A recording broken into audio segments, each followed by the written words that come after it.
एक शांत और हरियाली से घिरे गांव में रहता था एक अनाथ लड़का, अरण्य। उसका कोई परिवार नहीं था, कोई रिश्तेदार नहीं, तो बस एक छोटा सा झोपड़ा, एक वफादार घोड़ा और उसकी कुल्हाड़ी। हर दिन वह जंगल में जाकर लकड़ियां काटता और गांव में बेचकर अपना पेट पालता। अरण्य मजबूत था, मेहनती था और बहुत नेक दिल भी। लेकिन उसकी मुस्कान के पीछे छिपा था वो अकेलापन जो बिना परिवार के पला बढ़ा था।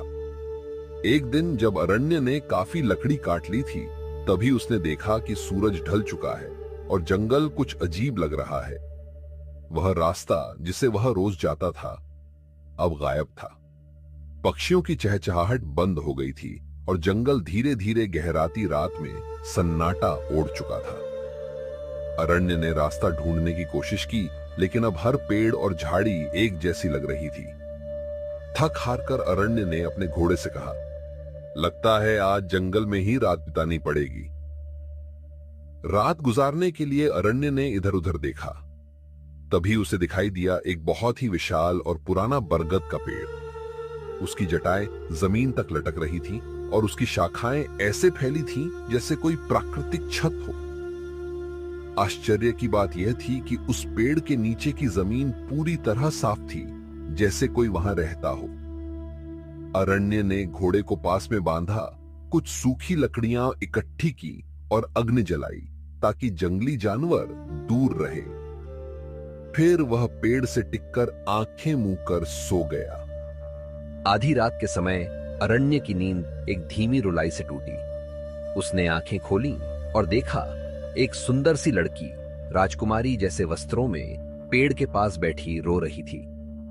अरण्य घबरा गया और खड़ा होकर बोला, आप कौन हैं? जंगल के बीच रात में क्या कर रही हैं? लड़की ने आंसू पोंछते हुए कहा, मैं एक राजकुमारी हूं, अपनी सखियों के साथ शिकार पर आई थी, लेकिन सब रास्ता भटक गईं और मैं भी। अब अकेली रह गई हूं, मुझे घर जाना है। वो डरी हुई थी और बहुत बेबस लग रही थी। अरण्य थोड़ा हैरान हुआ, लेकिन उसके दयालु दिल ने मना नहीं किया। अरण्य ने कोमल स्वर में कहा, डरने की जरूरत नहीं, रात के समय जंगल में घूमना ठीक नहीं। सुबह होते ही मैं तुम्हें सुरक्षित बाहर ले चलूंगा। लड़की चुपचाप सहमति में सिर हिलाती है। अरण्य ने उसे थोड़ा पानी दिया, एक चादर दी और फिर आग के पास बैठ गया, मन ही मन सोचते हुए, ये लड़की है कौन? लेकिन अरण्य नहीं जानता था कि जिस बरगद के पेड़ के नीचे वह रुका था, वो एक हजारों साल पुरानी चुड़ैल का घर था। उस चुड़ैल ने अरण्य को देखा, उसका यौवन, उसका निर्दोष चेहरा, उसका एकांत जीवन, और उसने मन ही मन ठान लिया, मैं इससे शादी करूंगी। वो लड़की अब राजकुमारी का रूप धारण कर चुकी थी और अरण्य उसके जाल में धीरे धीरे फंसता जा रहा था। सुबह का समय, अरण्य अपने घोड़े पर गांव लौट रहा है। गांव वाले उसे देखकर चकित। गांव वाले फुसफुसाकर, अरण्य जिंदा है? कहते हैं वो जंगल से वापस कोई नहीं आता था। अरण्य वापस तो आ गया था, लेकिन कुछ बदल गया था। उसकी आंखों में एक रहस्यमयी चमक थी और मन में अजीब बेचैनी। वो चुपचाप अपने झोपड़े में जाता है, कुल्हाड़ी रखता है और आकाश की ओर देखता है। अरण्य धीरे से, क्या वो सब सपना था या सच? पृष्ठभूमि में हल्की डरावनी धुन, क्या वो आत्मा सच में चली गई है?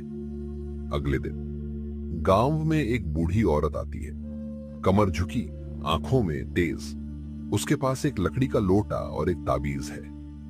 बूढ़ी औरत, कहां है वो लड़का जो बरगद से लौट कर आया है? गांव वाले अरण्य की झोपड़ी की ओर इशारा करते हैं। बूढ़ी औरत अरण्य से मिलती है। बूढ़ी औरत, तू भाग तो आया, पर तू बचा नहीं अरण्य, उस आत्मा ने तुझ पर निशान छोड़ दिया है। वो अरण्य की गर्दन के पास देखती है, एक हल्का नीला निशान दिखाई देता है। अरण्य हैरानी से, ये कैसे हुआ, क्या मतलब? बूढ़ी औरत गंभीर स्वर में, वो चुड़ैल सिर्फ जलाई नहीं गई, वो बस कमजोर हुई है। उसकी आत्मा अब भी बांध दी गई है एक भी पुराने शापित मंदिर में। अगर तू उसे मुक्त नहीं करेगा तो वो वापस आएगी और तब सिर्फ तू नहीं, पूरा गांव नष्ट होगा।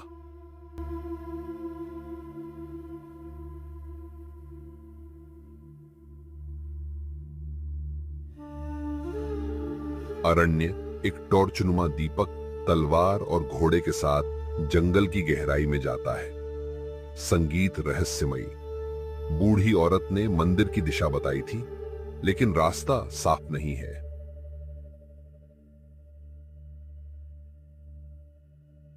मंदिर कोई साधारण जगह नहीं थी, वो जंगल के सबसे पुराने हिस्से में था, जहां इंसान शायद सदियों से नहीं गया। अरण्य को रास्ते में भूतिया दृश्य दिखते हैं, उड़ती परछाइयां, अजीब आवाजें, उलझती बेलें। अरण्य साहस बटोरते हुए, जो डर गया वो मर गया, मैं उसे खत्म करके रहूंगा। मंदिर एक ऊंची चट्टान पर स्थित है, धुंध से ढका, टूटी मूर्तियां, लहराता नीला प्रकाश। ये वही स्थान था जहां उस चुड़ैल को शापित किया गया था, सदियों पहले, जब वो एक असली राजकुमारी थी। फ्लैशबैक में चुड़ैल का अतीत, वो कभी एक महान राजकुमारी थी जिसे प्यार में धोखा मिला और वो काले जादू में उतर गई।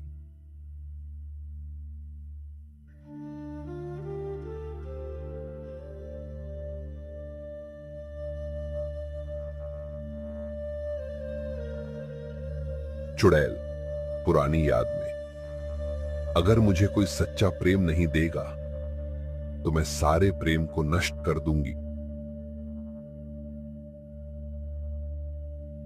अरण्य मंदिर के अंदर प्रवेश करता है, एक बड़ा दर्पण सा जलकुंड, जिसके अंदर चुड़ैल की आत्मा कैद है। लेकिन जैसे ही अरण्य कदम रखता है, आत्मा जाग जाती है।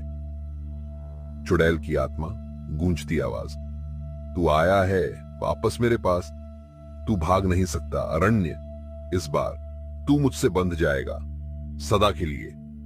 अरण्य हाथ में तलवार लेता है और मंदिर में आत्मा से युद्ध शुरू होता है।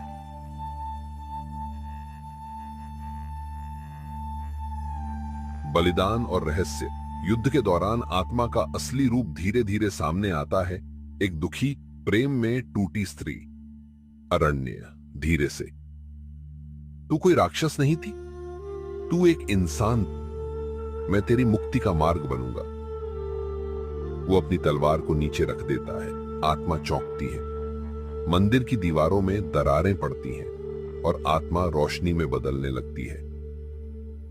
चुड़ैल, तू पहला इंसान है जिसने मुझे समझा, तू मुक्त है अरण्य, और मैं भी। मंदिर ध्वस्त हो जाता है, अरण्य समय रहते बाहर निकलता है, आकाश साफ होता है। चुड़ैल की आत्मा मुक्त हो चुकी थी और अरण्य अब केवल लकड़हारा नहीं रहा, वो एक रक्षक बन गया था, जो अंधेरे को उजाले में बदल सकता था। गांव लौटने पर बच्चे उसे घेर लेते हैं। बूढ़ी औरत मुस्कुराती है। बूढ़ी औरत, अब तू अकेला नहीं है, तेरा भाग्य बड़ा है।